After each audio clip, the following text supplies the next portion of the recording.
Hi, everyone. I'm Jake Seid, general partner at Ballistic Ventures.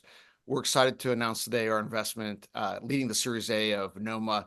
Have the founder, co-founder, CEO, Niv Braun with us. And we'd love to tell you about what got us excited about the investment and what Noma is doing. So maybe, Niv, why don't you start by telling us what Noma does, why it matters? For sure.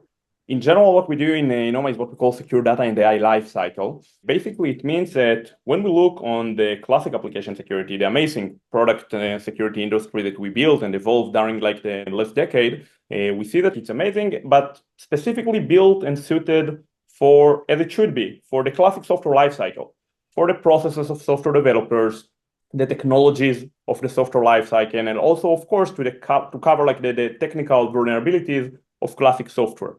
When we look on the data and AI lifecycle, it's a technically different process. It starts with the different of the R&D processes done by the data engineers, data scientists, MLOps, machine learning engineers, and AI practitioners.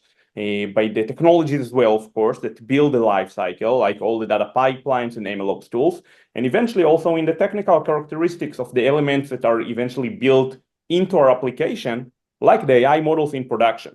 Now, the data and the AI lifecycle is unsurprisingly also full of different risks and vulnerabilities.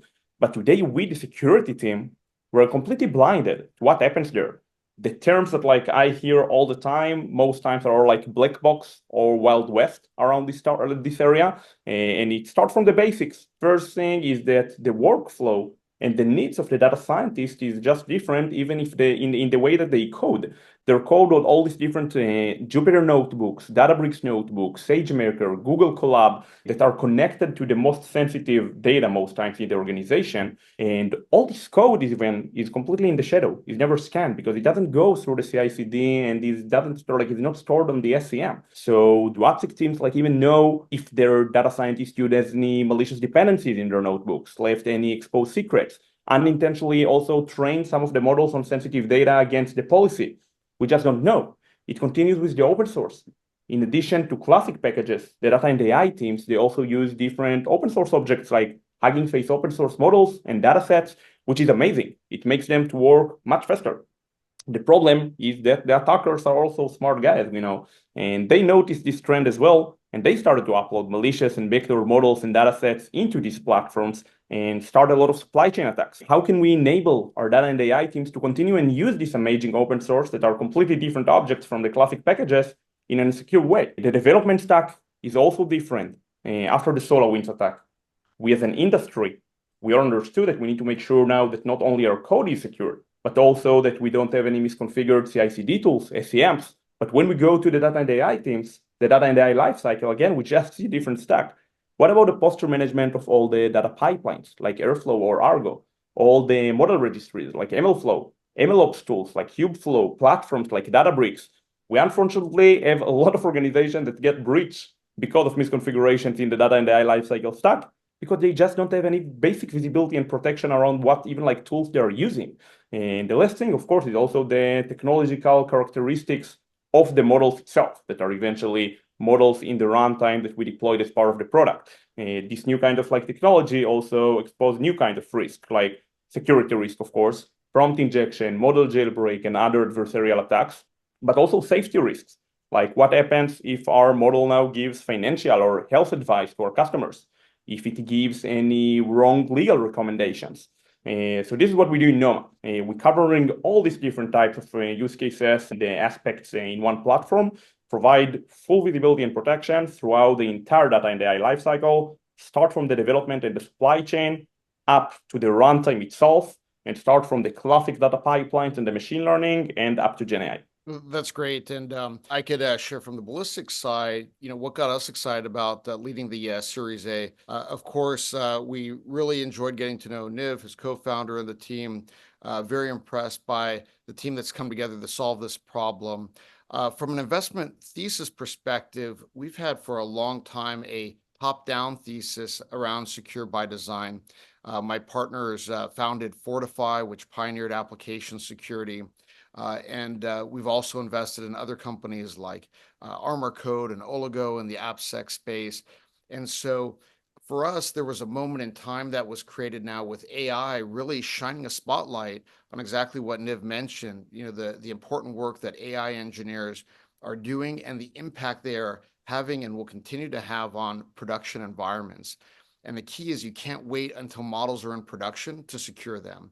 You have to secure them in that whole process at the start. And so a thesis that we've been investing behind for many years. The other key thing that we really loved about the Noma solution is a thesis that we have in security, which is you can't just make organizations more secure. You also have to let them run faster with security. It's about enablement and security, not just forcing what was in the past a false trade-off between being more secure and running faster. And we call this idea of guardrails in production versus ticket and fix it. You can't stop people, slow them down. So another key part of our thesis that Noma was very much aligned with. Niv, tell us what sets Noma apart from the alternatives? I think that the few main points. The first one I think is the holistic approach. When we look on the classic AppSec, I think that again, amazing industry that we can learn a lot from. And I think that one of the things that we all understood now these days is that it's pretty difficult to work when you need, like you have to work with 3-4 different tools in order to cover this whole life cycle. You have like the different like scanners and the CI/CD security, and the runtime is completely different area like the WAF and the API security. And what we build and what we already provide as full GA like to all of our customers is truly what we call consolidated by design platform from day one. We cover everything. It starts from 3 main products: the data and AI supply chain security, continues with the AI SPM, the security posture management, where we build the whole model inventory governance, and also the automated red team, the test as part of like testing like the model, exactly like you said, on the pre-runtime. And it continues also with our AI runtime protection, where we protect the model themselves from different risks, again, security and safety.